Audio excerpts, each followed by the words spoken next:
भरामध्ये कोळी समाज फार मोठ्या प्रमाणावर आहे आणि हा कोळी समाज हा खऱ्या अर्थाने पाहिला तर आदिवासी समाज आहे। महर्षी वाल्मिकांनी ज्याने रामायण लिहिलं त्यांच्यापासून तर आजपर्यंत आपल्याला सगळ्यांना ज्ञात आहे की हा कोळी समाज जो आहे तो जंगलामध्ये राहतो।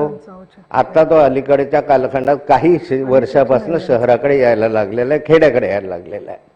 आणि या कोळी समाजाची ही मागणी राहिलेली आहे सातत्याने की यांना टोकरी कोळीचे सर्टिफिकेट द्यावे, आदिवासी समाजाचे सर्टिफिकेट द्यावे। खऱ्या अर्थानं आतापर्यंत जर इतिहास पुराण कालापासून तपासला तर आदिवासीच आहे, परंतु दुर्दैवाने यांना आदिवासी न देता ओबीसी समाजामध्ये यांना समाविष्ट करण्यात आलेलं आहे। याबाबत वारंवार त्यांनी मागण्या केल्या, अनेक वेळा आंदोलनं केले, निवेदनही त्या ठिकाणी केले।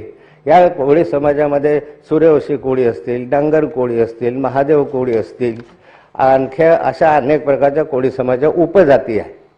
या सर्वांची मागणी आहे की आम्हाला टोकरी कोळी सर्टिफिकेट हे मिळावं आणि या दृष्टिकोनातून शासनाने समिती नियुक्त करावी। समिती नियुक्त करून त्या ठिकाणी यांना ह्या हजारो लाखो कोळी समाज जो आहे या कोळी समाजाला न्याय द्यावा आणि त्यांना टोकरी कोळी सर्टिफिकेट देण्याच्या बाबत आवश्यक ती कार्यवाही करावी।